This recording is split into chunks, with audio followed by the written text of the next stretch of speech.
and scenic, isn't it? And then you come to the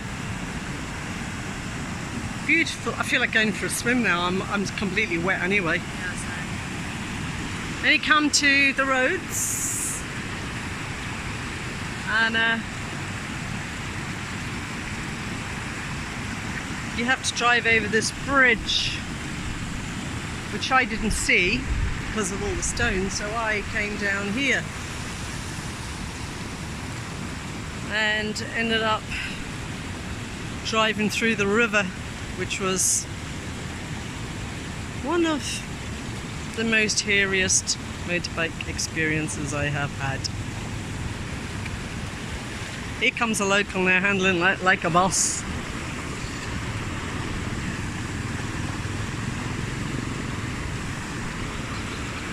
Oh, even people from here find it difficult. When you got a big heavy road bike like us, I really thought that the bike was going to go sailing off down the valley there. But some kind locals came and pushed while I was revving. You need to sit down after that. Want to sit on the bridge? Or too soon? No, we can sit on the bridge. Look at my shoes. I put soap in them last night. Look at my Nikes. Well, that would teach you flying cheap, expensive shoes. How old were you? Cheap. But onward.